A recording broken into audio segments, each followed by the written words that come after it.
Before, it was me creating the concepts, me being responsible for all these great ideas, and then I needed to present it to the clients. I need to sell it, kind of.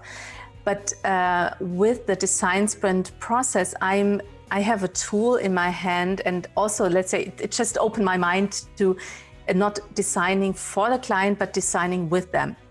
So as a sudden, I was the one who could enable a team to create concepts themselves. So I'm still a designer, that's clear. So I don't make designers out of the people, but they have the ability to be creative and to solve problems.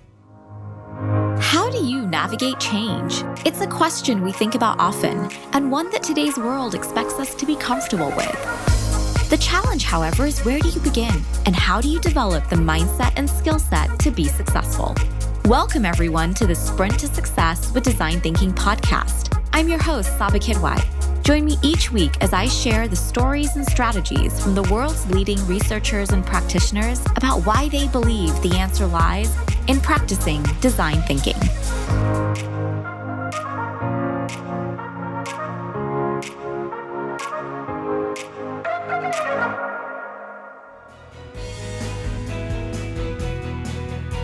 In today's world, the easy part is having access to all the information we need to address challenges, start new businesses, or explore potential opportunities.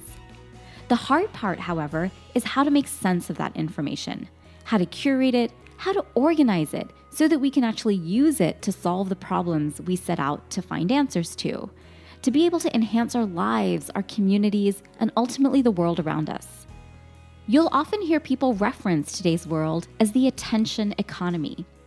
Think back over the past year as you were navigating your way through ambiguity, from best practices to remote work, to figuring out when the vaccine was available to you.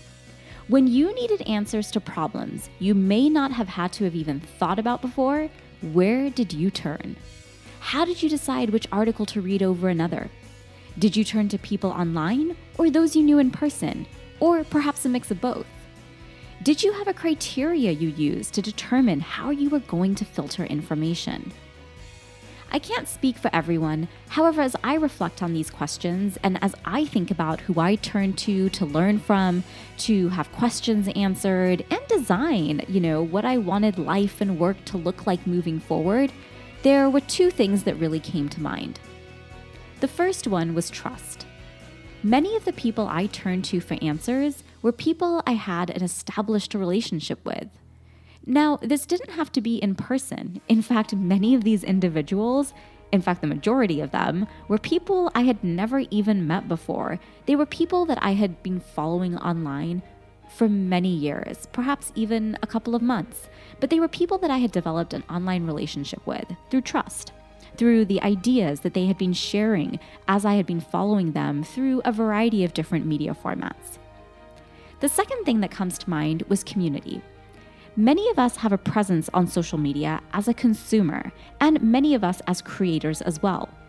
However, while these general platforms are a great place to decide who to follow, who to trust, and who to learn and share with, and get sort of like access and exposure to different types of information, ultimately, a really great creator can take you into a more private space where you can connect with them and others on a deeper level. Building a community is one of the hardest yet most rewarding aspects of today's world. Over the years, I've learned the best way to give back to a community is to be part of one.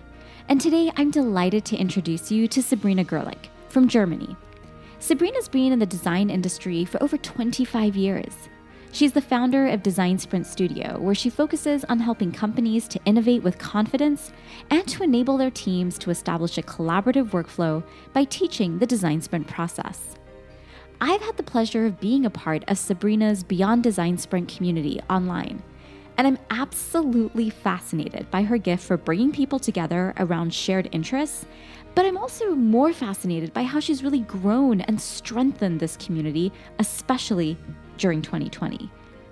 Today, she's joining us to talk about how she's seen design evolve, the role of design sprints in helping companies innovate, and how we can build communities by design. I begin by asking Sabrina to share how her journey in design has evolved over the past 25 years and what design means to her.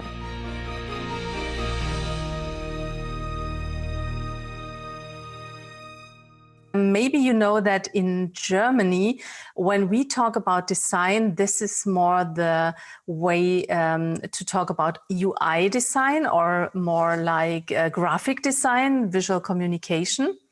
And so if I talk about design now, it's more the way to solve problems in a creative way. So more the strategic design, which I call myself a strategic designer now. And I started to transform, I would say, around 4 years ago, when I have 3 kids, and when my little daughter, when she became, I think, around 4 or 5, I get a bit more space to think, and I realized what changed. It was like a bit of an awakening, because I was so busy before. I always worked, and having kids, let's say you are really occupied with all your senses. So I had a bit more time to think and to reflect, and I wanted to do more, going beyond what I did for now. And so I discovered the whole agile world and design sprints. And that changed, let's say, my whole point of view, my whole thinking, and also how I now approach projects. And so I digged really deep into the design sprint, and actually from all this, design sprint was the thing where I immediately knew this is my thing. And it was like pieces of puzzle fell to their right space, and it made so much sense for me. And maybe that's also why I'm so enthusiastic about the process, and because it really changed the way I can work, the way I create impact for my clients. Because before, it was me creating the concepts, me being responsible for all these great ideas, and then I needed to present it to the clients. I need to sell it, kind of. But with the design sprint process, I have a tool in my hand, and also, let's say, it just opened my mind to not designing for the client, but designing with them. So as a sudden, I was the one who could enable a team to create concepts themselves.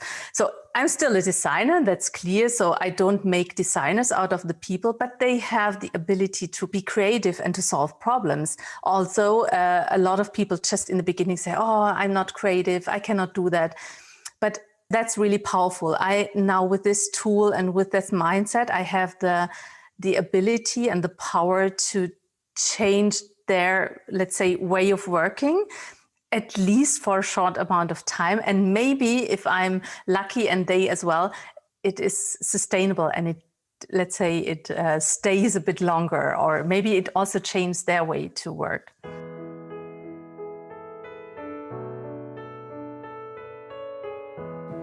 I love how Sabrina shares that through strategic design, the focus shifted from her being the focal point, the one who is creating the ideas and selling them, to her being the facilitator who is empowering teams to generate ideas and empowering them as problem finders and problem solvers.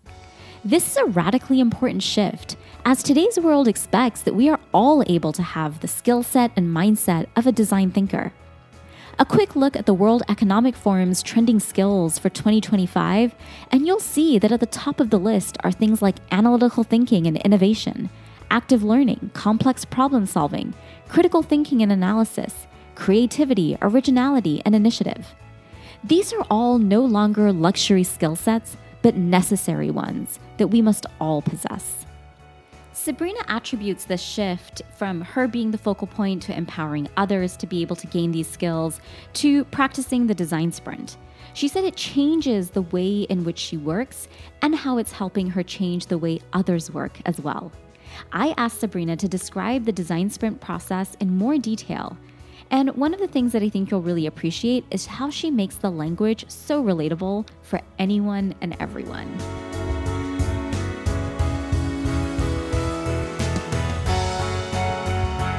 Sprint is a process, is a framework where I gather a team So you have to imagine a company, or let's say an existing team. This is the use case, the normal use case. So you have a team and they are working on, let's say, a product, or they need innovation. And I gather a team, let's say 7, 8 people, and then we go through different stages, like understanding the problem, the challenge, designing a solution. So each of them designs a solution, and we decide on which solution should be tested. And then we create a prototype, but a high fidelity prototype. So something that the next day the user will think this is real, and give you the feedback, so validates the idea. So actually we create something, not just wireframes, and we let people interpret the wireframes, but we create something that shows the concept in a way that it seems real. So we want to travel into the future where this product already exists. We want to show that to the user and just get the feedback. Does that really solve the problem? And it's also that we, in the beginning, we ask some critical questions. So what can happen that this project fails, concept fails? And these questions we want to get answered by the user in the end of the week. So actually then we know, so we don't have a product, we don't have an MVP, but we know if we are on the right path. And that helps a team to, for example, to really be bold with new ideas, with innovation, where they normally maybe would have the fear to fail and would maybe go more on the secure path, but they have the possibility to really be bold and to test also risky ideas, because what can happen, it can be not validated. But then this is a good result for a design sprint, because you know the concept you created is not the right one. So you don't invest time and money and resources to develop it. So that's let's say a starter. So when you think of, we want to put rockets into the universe, we enable a team to make everything ready to really start this rocket. And that's, let's say, the initial part, and they know in which direction they need to go.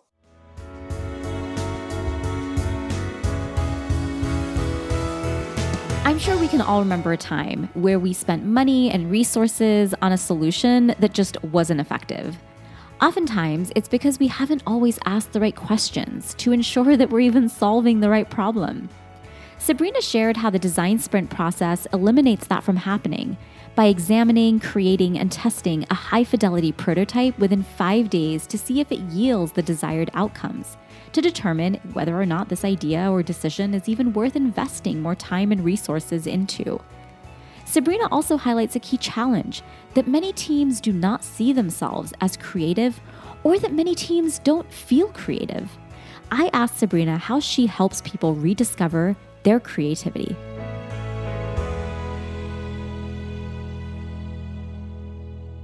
Let's say there's the possibility that this is also done by digital agencies. A lot of digital agencies use that for their process. So if they create digital products, it's now, I think, a quite common way to start with a project.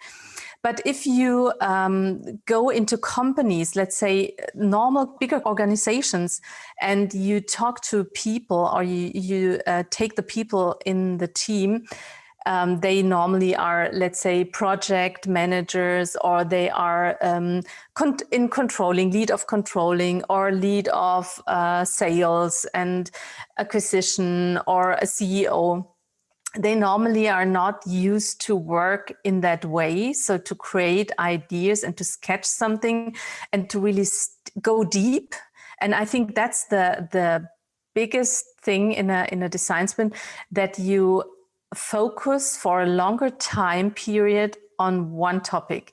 I think you know that maybe if you are doing 10 different things during a day, you don't have that result than if you maybe have only 2 things. Then you can go deeper, and going deeper creates also sparks more ideas. And then if you also have, let's say, other perspectives, that is so empowering and also inspiring.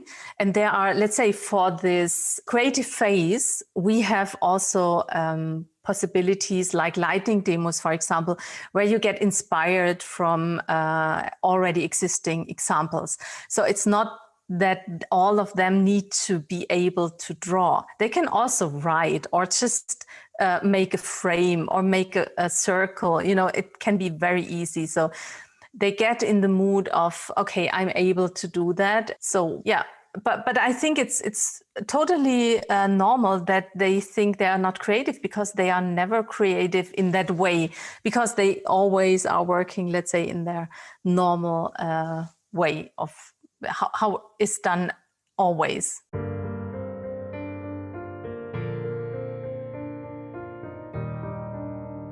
Once again, Sabrina highlights the changing nature of work. If we're going to design better ways of working and living, we need to change the ways in which we work.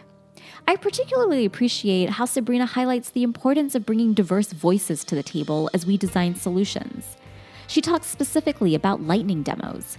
I want to take a moment here to elaborate on what a lightning demo is, as I have found these to be such a valuable part of the design sprint experience that isn't always integrated when we do simply design thinking and we're, quote unquote, jumping through the hexagons.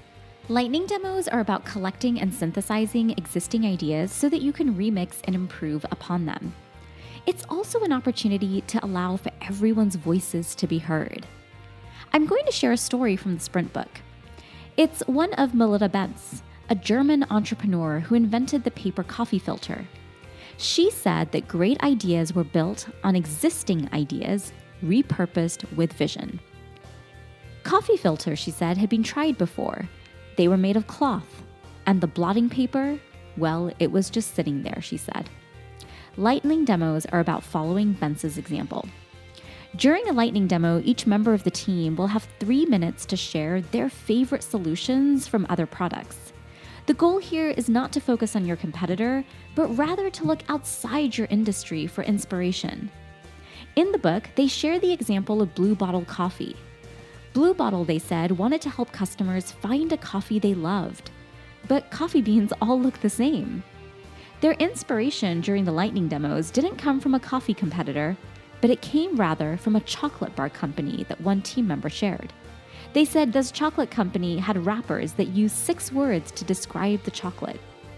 They remixed that idea at Blue Bottle and used simple words to describe how different coffee beans tasted as a way to allow the customers to understand better what the different coffee beans would be like. Oftentimes, when hearing about the design sprint and all of these different exercises, the idea of being able to accomplish so much within 5 days definitely sparks one's curiosity and might even make one suspicious. I asked Sabrina to share what conditions should be in place to have a successful 5-day design sprint.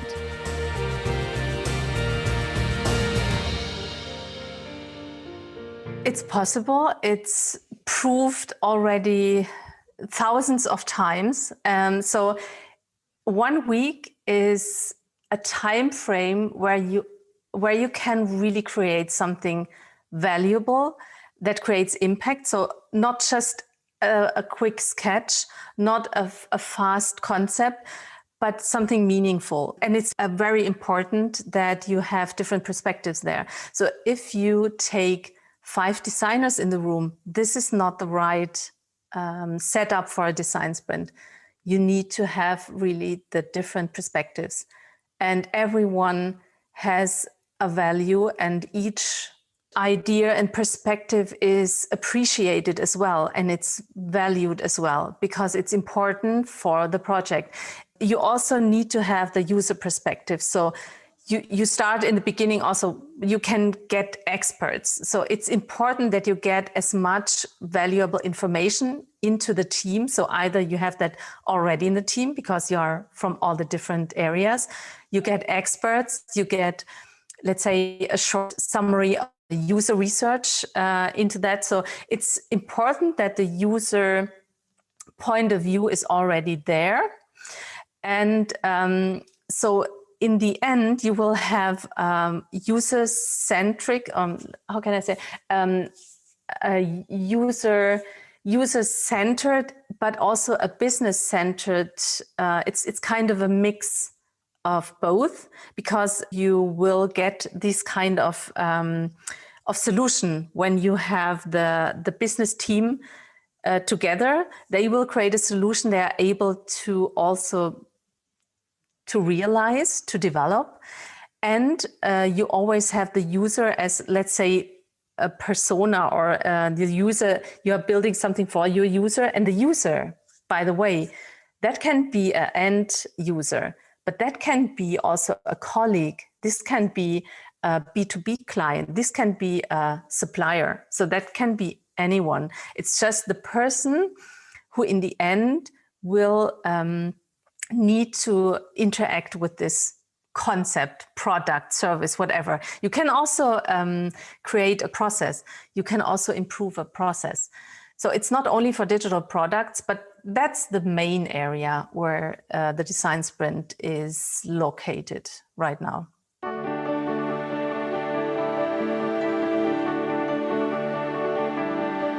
If you've been listening to our past few episodes, you'll hear that one of the foundational elements for a successful design sprint is the facilitator and the research and preparation that they've done ahead of time. This is one of the many benefits of teaming together with a sprint facilitator. It allows the team time and space to fully engage in their challenge and with one another.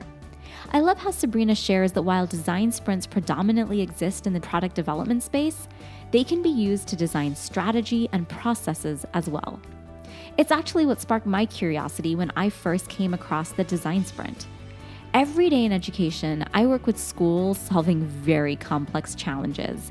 And with modifications to the sprint process, I've seen it be one of the most effective frameworks for turning overwhelming challenges into exciting opportunities, bringing together teams to reinvent education. As is often the case, making the time and space for these conversations is not always something we prioritize. Sabrina reminds me of a line that Dr. Wanda Austin shares in her book, Strategic Leadership in a Complex World. In it, she says, leadership is not accidental. You have to make the time and space with your team to be strategic in this complex and global world that we live in today. As I mentioned earlier, Sabrina has a thriving community where she makes the time and space for people to come together, to have meaningful conversations and strengthen their skill set around design sprints. I asked Sabrina what community means to her and to tell us about the community that she's been building.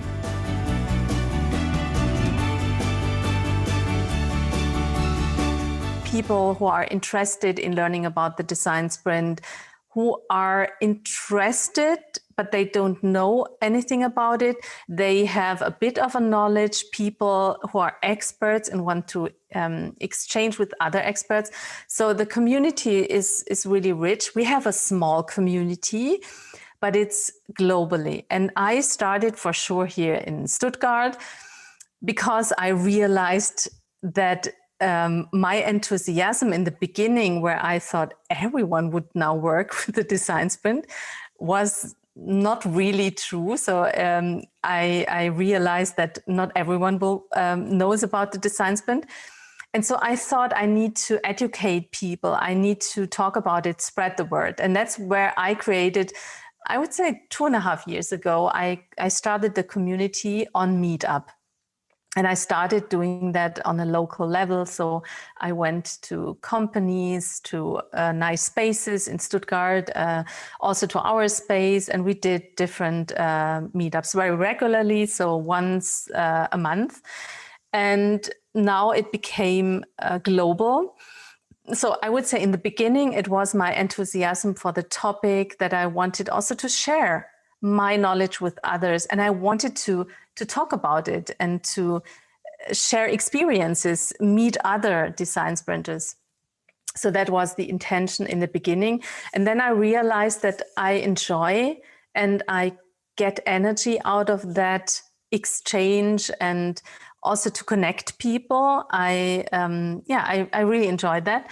And then now when we moved to remote, for sure, now everything is remote, then I grew the community now to, I would say, 1,500 members.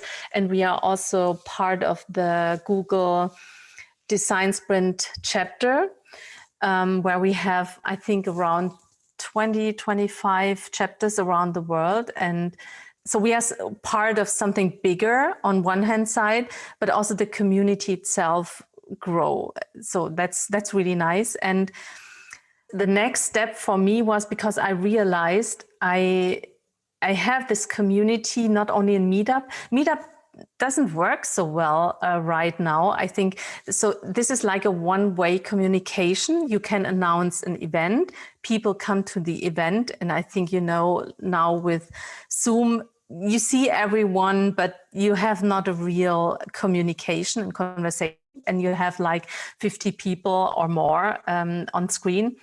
So my idea was also to communicate, and I have a lot of people on LinkedIn. I created a LinkedIn group. I created a German Facebook group. So I had so many different channels, and I realized it's so distracting, and that costs a lot of energy. That I now started to do that on Mighty Network. So I created, let's say, a new community where I now have the possibility to interact more, but also to enable the people to interact in between each other. So to, let's say, to connect them, to give them certain topics to ask, let's say, about specific problems. And so we have a much richer communication. And that's, I think, my goal, to really improve that community. And we are doing the meetups now on AirMeet, which enables also a better interaction, communication, also more networking elements.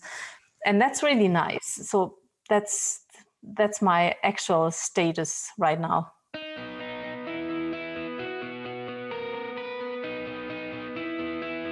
Sabrina reminds me of Derek Sivers. What's obvious to you isn't always obvious to others.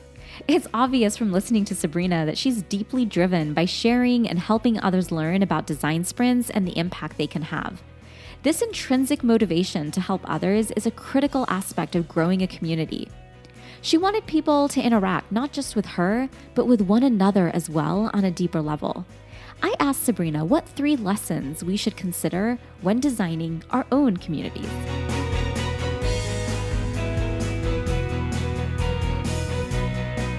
So I think the first lesson is you need to be willing to put in the effort intrinsically, and you need to be motivated intrinsically, because it's effort. It's really, it takes energy.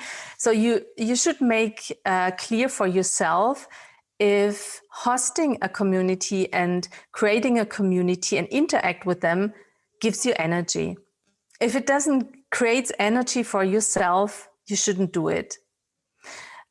Because then it just it will drain your energy, and it cannot last it cannot be a sustainable way for you to interact with the community. So I think these are 2 things. And then I think you should also be very focused on the topic. So what I realized is that if you interact with the community because I'm very specific about the design sprint, but still in the design sprint, there are also different facets of, it's about facilitation, then you have different ways to run a design sprint.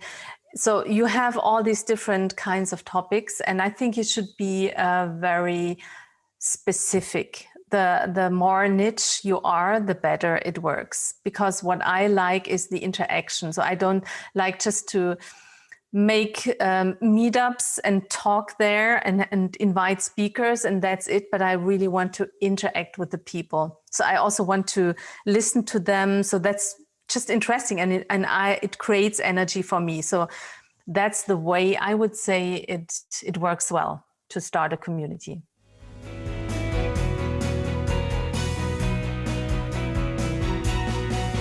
Sabrina shares 3 valuable lessons for us to consider when designing communities. 1, you must be intrinsically motivated. 2, creating a community is not easy, she says. It requires a lot of effort, and as a result, the journey should energize you. And number 3, it's important to focus, she says, on a topic that you can go deep with to allow for more meaningful discussions and interactions that in turn will help build deeper relationships. I imagine anyone who started a community will resonate with Sabrina's lessons. There is so much information that we hear on topics that one of my favorite questions to ask guests is, what do they often hear that they don't agree with and why? So I asked Sabrina, when it comes to building thriving communities, what is one piece of advice that we often hear that she doesn't really believe in?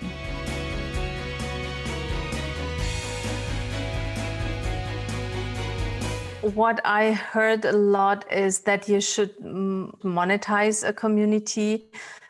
And I think this is something I wouldn't do. So I have my course, and for sure also I mentioned that here and there, or I have it on my board that I have this course, but it's not that I use that as a sales event. So I think it should be very clear when you are there in the community, you give, you are there to give. And if you sell, you sell. So this should be separate. And I think you should enjoy the community and working with the community and just love to interact with the people. So see the people there, and I know all these people, not everyone, but I know a lot of them, just maybe from an image, from the video, from the name. But I think you should be very interested and also empathic about what they care for.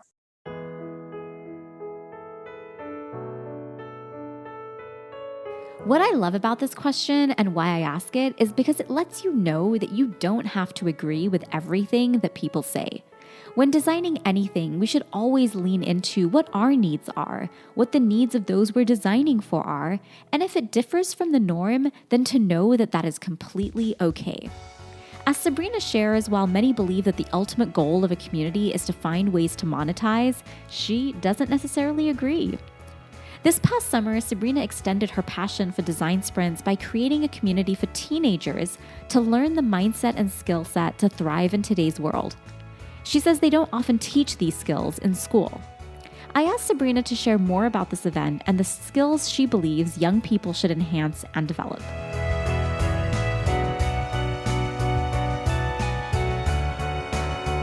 I can tell you that we also continue. So we are still doing that, and we are just launching in March our next series of workshops for the kids, for the teenagers.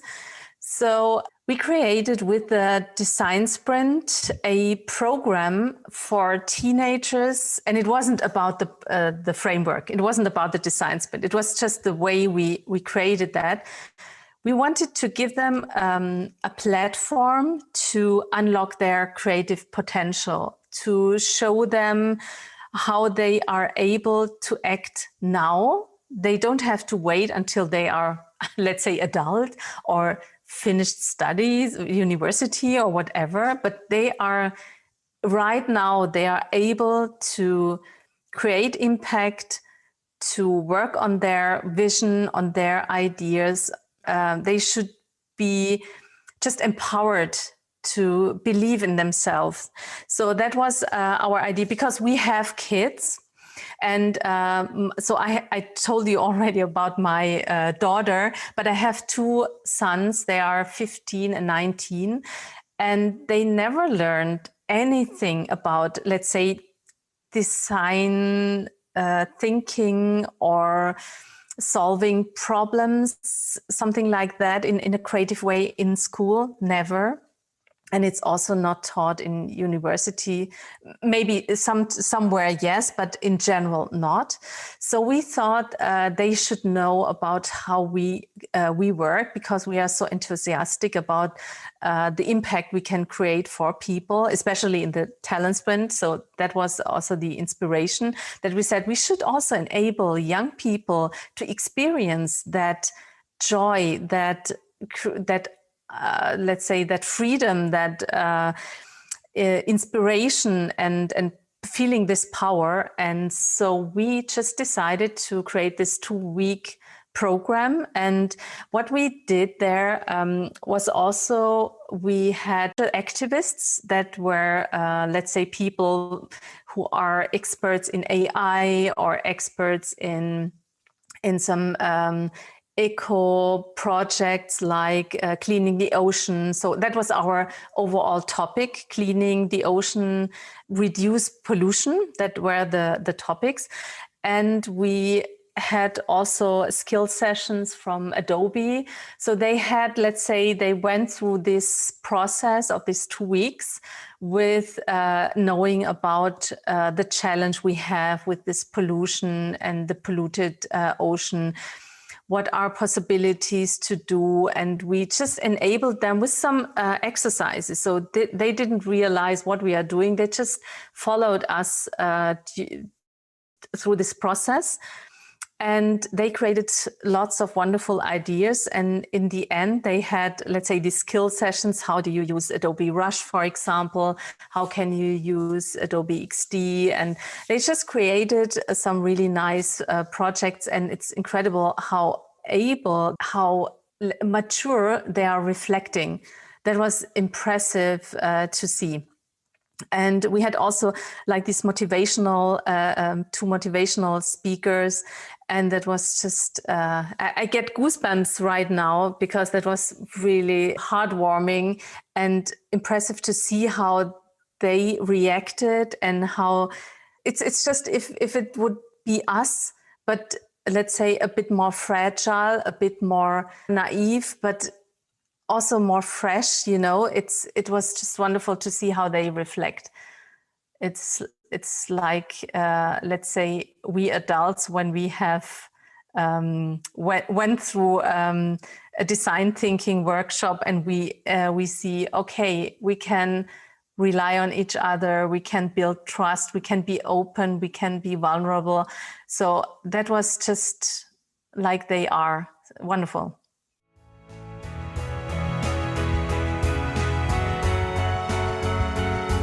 Important for them to have a critical thinking, and also let's say, the creativity and the collaboration.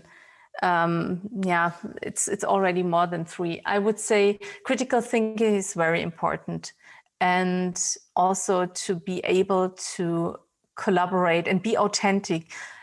Right, today we had an interview with a talent sprint with Gen Z, a very young person who is creates media brands, the social media brands, and she's also a musician. And she told us that this young generation also want to be heard, and she gave an advice, and I would like to just share that with you, because we asked her, what would you tell companies to who wants to hire or who wants to work with this young generation? And she said they should listen. They should really, truly listen, actively listen. That was really nice.